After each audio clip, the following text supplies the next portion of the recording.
हरे कृष्णा। चातुर्मास का ये पवित्र समय है भगवान श्री हरि की अधिक से अधिक भक्ति और साधना करने का, और इस समय में हमें सहायता करती है मास में 2 बार आने वाली एकादशी तिथि। और ऐसी ही एक विशेष एकादशी तिथि जिसका नाम है पाशांकुशा एकादशी बस कुछ ही दिनों में आने वाली है। आने वाले 3 अक्टूबर 2025 शुक्रवार के दिन आने वाली ये पाशांकुशा एकादशी मनुष्य के पूर्व जन्म के हर पाप को नष्ट कर देती है और अपने नाम के अनुसार ही वो मनुष्य को मोक्ष प्रदान करती हैं।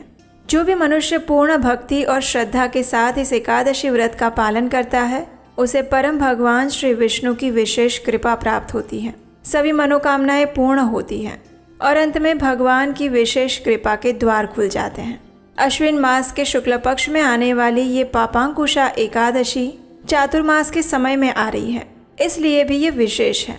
तो चलिए आज के इस वीडियो में देखते हैं कि आने वाली इस पापांकुशा एकादशी का पालन कैसे करना चाहिए, किन नियमों का पालन करना चाहिए और किस प्रकार से हम अपनी शारीरिक और मानसिक चेतना को शुद्ध बनाए रख सकते हैं। आइए आज का वीडियो आरंभ करते हैं। एकादशी व्रत का मूल उद्देश्य परम भगवान श्री कृष्ण के प्रति प्रेम भक्ति को विकसित करना है। स्कंद पुराण में कहा गया है कि शुद्ध भक्तों के संग में रहकर अगर कोई एकादशी व्रत का पालन करता है तो उसे चतुर्वर्ग यानी कि धर्म, अर्थ, काम और मोक्ष की प्राप्ति भी सरलता से हो जाती हैं।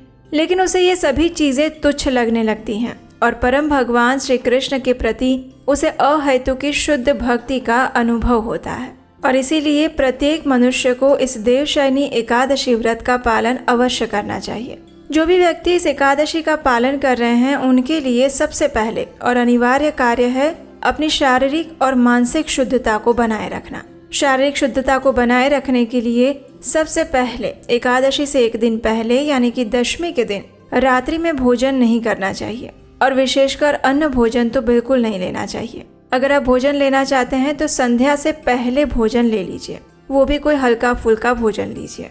उसके बाद एकादशी के दिन प्रातः काल में ब्रह्म मुहूर्त में उठना चाहिए। महाभारत के अनुपर्व में कहा गया है, अनायुष्यम दिवा स्वप्नम तथाभ्युदित शायिता प्रगे निशा माशु तथा नैवोच्चिष्टा स्वपन्ति वै। यानी सूर्योदय के बाद सोना आयु को क्षीण करता है। प्रातः काल और रात्रि के आरंभ में भी नहीं सोना चाहिए। इसलिए एकादशी के दिन प्रातः ब्रह्म मुहूर्त में उठकर स्नान इत्यादि से स्वयं को स्वच्छ कर लीजिए। एकादशी के दिन प्रातः ब्रह्म मुहूर्त का समय है सुबह 4:08 से लेकर 4:49 के बीच में और सूर्योदय होगा सुबह 5:29 पर।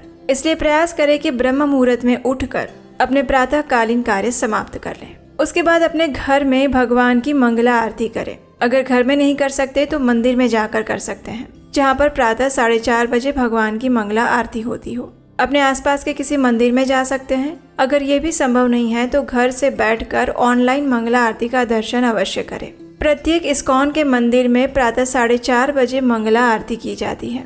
इस्कॉन वृंदावन और इस्कॉन मायापुर में यूट्यूब पर ऑनलाइन मंगला आरती का दर्शन भी आपको मिल जाएगा। उसके बाद अपने घर में भगवान के विग्रह या फिर चित्र के समक्ष जाइए, हाथ में गंगाजल लीजिए और इस विशेष देवशयनी एकादशी व्रत का संकल्प लीजिए। संकल्प लेते हुए इस मंत्र का उच्चारण कीजिए।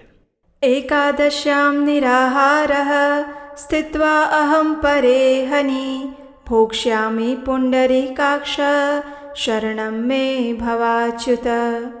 इसका अर्थ है एकादशी के दिन मैं भोजन से विरत रहूंगा, अगले दिन ही अन्न ग्रहण करूंगा। हे पुंडरीकाक्ष, हे अच्युत, कृपया मुझे अपनी शरण में लीजिए। इस प्रकार एकादशी व्रत का संकल्प लेने के बाद अब तुलसी देवी की पूजा आराधना कीजिए। उनके समक्ष घी का दीपक प्रज्वलित करिए। अगर संभव है तो उनकी आरती कर सकते हैं। उनकी कम से कम 3 बार प्रदक्षिणा कीजिए। उन्हें धूप, दीप, पुष्प अर्पित कीजिए और फिर उन्हीं के सामने बैठकर हरे कृष्ण महामंत्र का जप कीजिए। हरे कृष्ण महामंत्र इस प्रकार है, हरे कृष्ण कृष्ण कृष्ण हरे हरे, हरे राम राम राम हरे हरे। इस महामंत्र की कम से कम 8, 16, 25 या फिर 32 माला का जप कर सकते हैं।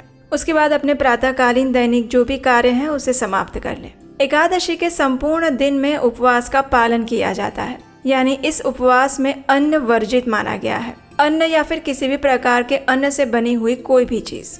और अन्न में आता है गेहूँ, चावल, दाल, फलियाँ, चने इत्यादि। इसलिए भी किसी भी स्थिति में इन सब चीज़ों से बना हुआ कोई भी खाद्य पदार्थ एकादशी वाले दिन नहीं लिया जा सकता। अगर किसी को लगता है कि शारीरिक स्वास्थ्य में कोई समस्या है, बिना खाए पिए नहीं रह सकते, तो एकादशी के दिन आप फल, दूध, कंदमूल, सूखा मेवा या फिर एकादशी के लिए बनाया गया प्रसाद ले सकते हैं, जिसमें किसी भी प्रकार का अन्न इस्तेमाल ना किया गया हो।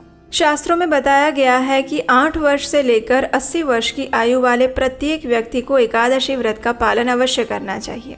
हमारी संस्कृति में हम अपने बच्चों को भी एकादशी व्रत करने के लिए प्रोत्साहित करते हैं। बच्चों के लिए आप घर में विविध प्रकार के एकादशी व्यंजन बना सकते हैं। वो बनाने भी सरल हैं और स्वास्थ्य के लिए भी पौष्टिक होते हैं। इसलिए अपने बच्चों को भी प्रेरित करें एकादशी व्रत रखने के लिए। अब ये तो हो गई हमारी शारीरिक शुद्धता और तपस्या। अब देखते हैं मानसिक शुद्धता कैसे बनाए रख सकते हैं। मानसिक शुद्धता का अर्थ है हमारी चेतना का मार्जन करना, यानी उसे शुद्ध करना, और उसके लिए अधिक से अधिक हरे कृष्ण महामंत्र का जप करते रहिए। संपूर्ण दिन में भगवत गीता और श्रीमद् भागवतम जैसे ग्रंथों का अध्ययन कीजिए। ज्यादा से ज्यादा भगवान की कथाओं का श्रवण कीजिए। हमारे चैनल पर आपको ऐसी भगवान श्री कृष्ण की, भगवान जगन्नाथ जी की बहुत सारी सुंदर कथाएं मिलेंगी, उसे भी आप सुन सकते हैं।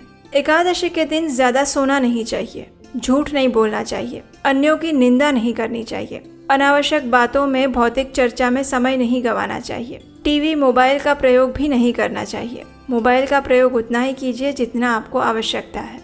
प्रयास करें अपने मन को और शरीर को शांत रखें, भगवान के विचारों और उनकी कथाओं और लीलाओं में आसक्त रखें, और फिर संध्या के समय में अपने घर में भगवान के समक्ष और तुलसी देवी के समक्ष घी का दीपक प्रज्वलित करें, धूप अगरबत्ती करें, उनके समक्ष बैठकर हरे कृष्ण महामंत्र का कीर्तन करें, और फिर अगले दिन द्वादशी के समय पर निर्धारित समय के अंदर एकादशी व्रत का पारण करें। वैसे तो एकादशी की रात्रि में जागरण करने के लिए हमारे शास्त्रों में बताया गया है। अगर आप सरलता से, शांति से जागरण कर सकते हैं तो आप अवश्य जागरण कीजिए। लेकिन अगर आपको लगता है कि आप जागरण नहीं कर सकते तो कोई बात नहीं, आप विश्राम भी कर सकते हैं। और फिर अगले दिन प्रातः काल में फिर से ब्रह्म मुहूर्त में उठकर स्नान इत्यादि से स्वच्छ होकर भगवान की मंगला आरती कीजिए अथवा उसका दर्शन कीजिए, और फिर निर्धारित समय के अंदर इस एकादशी व्रत का पारण कीजिए। पारण करने से पहले किसी सुयोग्य ब्राह्मण या फिर वैष्णव को दान भी दीजिए, और उसके बाद अन्न प्रसाद के साथ, जो कि भगवान को अर्पित हो, उसी के साथ अपना एकादशी व्रत पूर्ण कीजिए।